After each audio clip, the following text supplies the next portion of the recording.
Hello everyone, welcome to my channel Learn with Monica. And in this session today we are going to solve the practice set number 14 for the examination of Railway ALP CBT 2. और हम कर चुके हैं अभी तक 13 practice sets.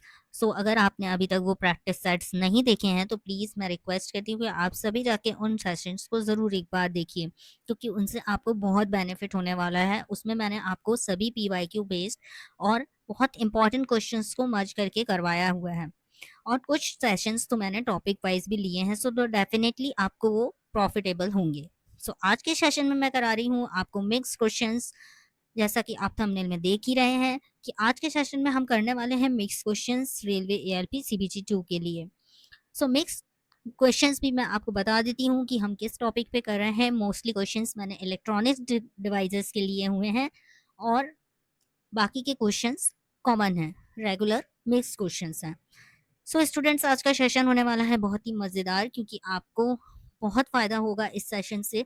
So please video को last तक please video को लास्ट तक देखिएगा और चैनल को सब्सक्राइब कर लीजिए, वीडियो को लाइक कर लीजिए और शेयर कर दीजिए अपने सारे दोस्तों के साथ, ताकि वो भी इस सेशन को और शेयर कर दीजिए सारे दोस्तों के साथ। चलिए स्टूडेंट्स, अब वक्त को ना गवाते हुए हम स्टार्ट करते हैं आज का session. So students, now let us start our session with the very first question of the practice set number 14 for RRB LP CBT 2. So students, देखिए, very first question is static capacitor is rated in. So static capacitors are basically rated in which? Option number 1 is kVA, option number 2 is kVAR, option number 3 is kilowatt. So what is the answer of this question? So students, जो KVA रहती है वो क्या होती है? Apparent power. केवीएआर होती है वो होती है आपकी रिएक्टिव पावर, एंड किलोवाट होती है आपकी एक्टिव पावर। सो जो कैपेसिटर्स होते हैं वो रिएक्टिव पावर कंज्यूम करते हैं। सो इसका जो यूनिट होगा वो होगा KVAR. So answer of this question is option number 2, that is kVAR. Question number 2 is very important question, students, and it is asked in many of the exams. So question number 2 is resistance of wet body is. Option number 1 is 1000 ohms. Option number 2 is 100 ohms. Option number 3 is 1 kilo ohm. Option number 4 is 1 and 3.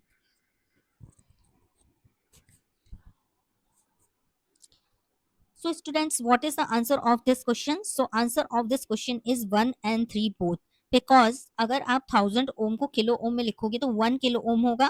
So basically जो option number 1 और 3 है वो same ही है। सो इसका answer क्या हो जाएगा? Option number 1 and 3, and option number 4 is the correct answer. So 1 kilo ohm के अराउंड होती है वेट बॉडी, यानी कि गीली बॉडी का जो। Move on to the next question, and the question number 3 is, so when BJT two junctions are forward biased then mode is. So students, जो जैसे कि आप ईबी जंक्शन और बीसी जंक्शन है ना, जो यानी कि कोई भी कॉमन जंक्शन होगा, तो उनका जैसे आपको मान लीजिए बेस है कॉमन, तो एमीटर बेस और कलेक्टर बेस जंक्शंस, अगर दोनों जंक्शंस फॉरवर्ड बाइज हैं तो उसके केस में बीजेटी किस जोन में या किस मोड में काम करेगा, आपसे क्वेश्चन में ये पूछा गया है। इसके लिए हमें एक टेबल को लर्न करना पड़ता है, उससे बहुत सारे सवाल बनते हैं डिफरेंट डिफरेंट की पेयरिंग के साथ।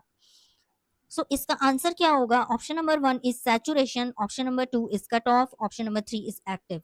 सो जब दोनों जंक्शंस फॉरवर्ड बाइज होंगे तो जो बीजेटी होगा वो सैचुरेशन मोड में वर्क करेगा। Move on to the next question, question number 4। Function of zener diode is to maintain. So zener diode का बेसिक फंक्शन क्या होता है? Option number 1 is constant current, option number 2 is constant output voltage, option number 3 is constant power. So zener diode basically reverse bias में काम करता है, और उसका काम क्या होता है? मेंटेन करना आउटपुट वोल्टेज को। So answer of this question is option number 2, and that is constant output voltage. Move on to the next question, question number 5।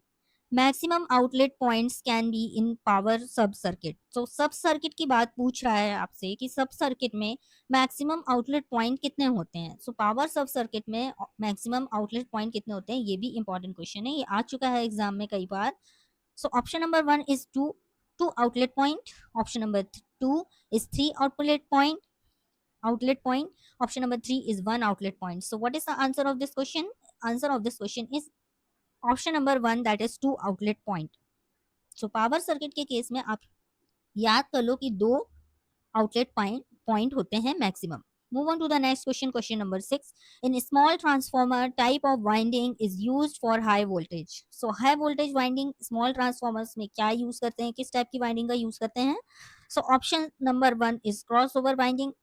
Option number 2 is helical winding. Option number 3 is cylindrical winding. So there are different types of winding can be done in different types of transformer according to their usage and to voltage levels also.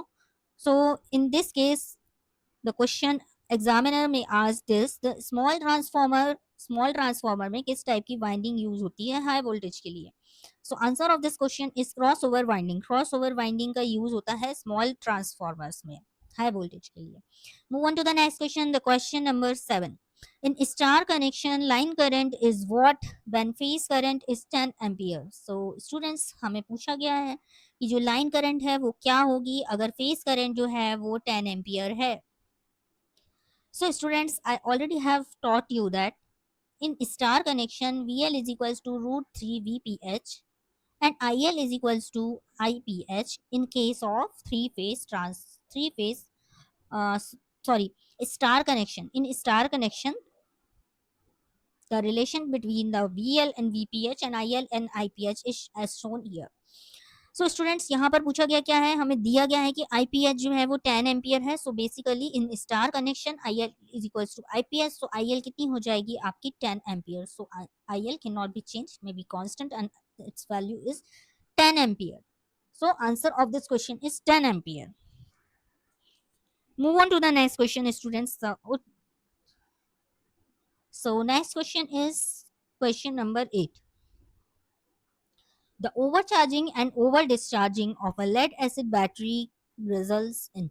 So अगर किसी battery को हम over charge कर देते हैं या over discharge हो जाती है वो बैटरी, तो किस टाइप का फिनोमेना अकर होता है? So option number 1 is buckling, option number 2 is creeping and option number 3 is scattering. So obviously students, scattering तो आंसर नहीं होगा because it is a phenomena of physics and light. And option number 2 is creeping. Creeping होती है energy metres में, वहां पर ये phenomena होता है. So answer of this question is buckling. Option number 1 is correct answer. Move on to the next question, question number 9.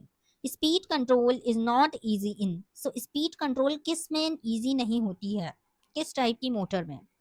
Option number 1 is slip ring motor. Option number 2 is squirrel cage motor. Option number 3 is wound rotor. So this is again the machines question. So in this session basically जो machines के काफ़ी सारे question है मैंने वो लिए हुए हैं और इलेक्ट्रॉनिक डिवाइस के मैंने क्वेश्चंस लिए हुए हैं. बेसिकली ये दो टॉपिक्स पे आज का सेशन है हमारा, electrical machines and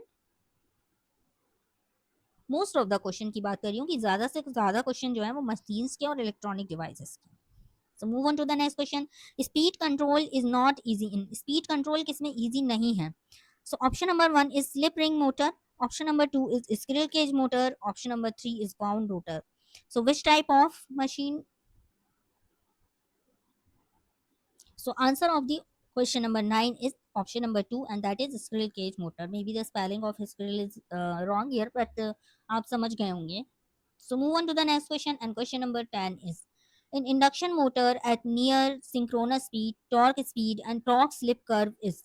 So synchronous speed के पास यानी कि जो इंडक्शन मोटर होती है उसमें पूछ रहा है आपसे कि सिंक्रोनस स्पीड जो होती है और जो टॉर्क स्पीड होती है और टॉर्क जो होता है उसमें जो स्लिप का जो कर्व बनता है वो कैसा बनता है. ठीक है, तो स्ट्रेट लाइन, सर्कल या पैराबोला. सो याद कर लीजिए इसका स्ट्रेट लाइन कब बनता है, नियर सिंक्रोनस स्पीड में. ठीक है, move on to the next question, question number 11. Which losses are not constant losses? So already have taught you that what are the constant losses and what are the variable losses. So the iron losses are the constant losses and the eddy current loss and hysteresis loss is the iron losses, but the copper loss is a variable loss. So answer of this question is copper loss. Move on to the next question, question number 12. Which type of transformer are used for TV and high frequency radio? This is the most important question. And please remember these terms कि TV और high frequency radio में किस तरह का transformer का use होता है. So option number 1 is air core, option number B is iron core, option number 3 is ferrite core. So what is the answer of this question? So answer of this question is air core transformer. So TV और high frequency radios में किस type के transformer का use होता है? Air core transformer का use होता है. Move on to the next question, and question number 13 is, in p-type semiconductor which type of impurity are added to pure silicon? ये क्वेश्चन बहुत इंपॉर्टेंट है और इससे बार बार ऐसे ही मिक्सअप क्वेश्चंस को बनाया जाता है और आपसे पूछा जाता है, लेकिन आपको इसके लिए पढ़नी होगी थ्योरी और कुछ बेसिक। सो अब थ्योरी इतनी है कि जो पी टाइप के सेमीकंडक्टर होते हैं वो क्या होते हैं और एन टाइप के सेमीकंडक्टर होते हैं वो क्या होते हैं।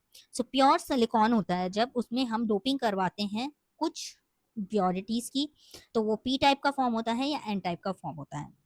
सो देखिए क्वेश्चन नंबर 13 में पूछा गया है कि पी टाइप सेमीकंडक्टर कैसा बनेगा किस टाइप की इंप्योरिटी को ऐड करने से। Option number 1 is phosphorus, option number 2 is antimony and option number 3 is boron. So students answer होगा इसका बोरॉन। बोरॉन को ऐड करने से पी टाइप का सेमीकंडक्टर फॉर्म होता है। ठीक है, move on to the next question, in N type semiconductor which type of impurities are added. अब एन टाइप का सेमीकंडक्टर बनाना है तो किस टाइप की इम्प्योरिटीज को ऐड करेंगे। सो option number 1 is boron, option number 2 is gallium, option number 3 is arsenic. So what is the answer of this question? Answer of this question is arsenic. Arsenic को add करने से N type का semiconductor बनता है। So students basically आप याद कर लीजिए कि जो एन टाइप का सेमीकंडक्टर होगा वो किस किस मटेरियल के इम्प्योरिटी ऐड करने से होगा। तो फॉस्फोरस, फॉस्फोरस, एंटीमनी और आर्सेनिक, ये तीन मेनली इम्प्योरिटीज हैं जिसको ऐड करने से प्योर सिलिकॉन में क्या बनता है, एन टाइप सेमीकंडक्टर। उसी तरह से जो पी टाइप सेमीकंडक्टर होता है वो बोरॉन, गैलियम,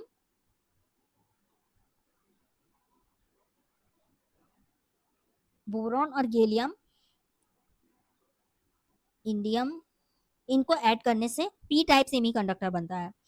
सो ये एक इंपॉर्टेंट क्वेश्चन है, ऐसे ही ऑप्शंस क्रिएट करके आपसे पूछा जाएगा एग्जाम में। So move on to the next question, and the next question is which junction is heavily doped in BJT. So students ये क्वेश्चन नंबर आपके 12 से या 13 से हमने इलेक्ट्रॉनिक्स से सवाल कर रहे हैं।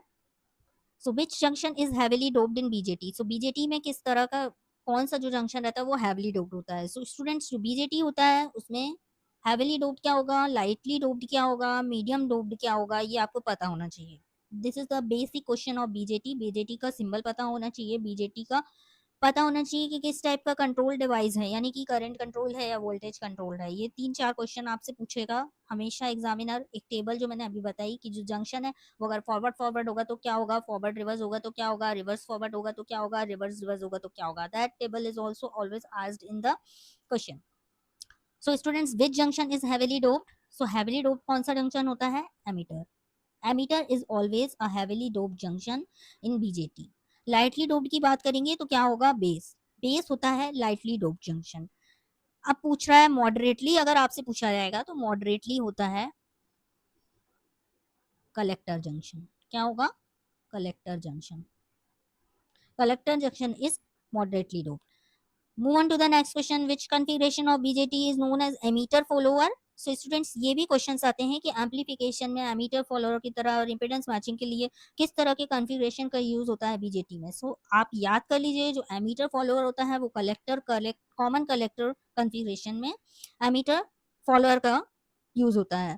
फिर use for impedance matching, impedance matching के लिए भी कॉमन कलेक्टर का ही यूज करते हैं, कॉमन कलेक्टर कॉन्फ़िगरेशन का यूज करते हैं इम्पेडेंस मैचिंग के लिए। और एक और क्वेश्चन पूछा जाता है आपसे कि एम्पलीफिकेशन के लिए कौन सा कॉन्फ़िगरेशन बीजेटी का यूज होता है। सो एम्पलीफिकेशन के लिए एमीटर, कॉमन एमीटर कॉन्फ़िगरेशन का यूज होता है।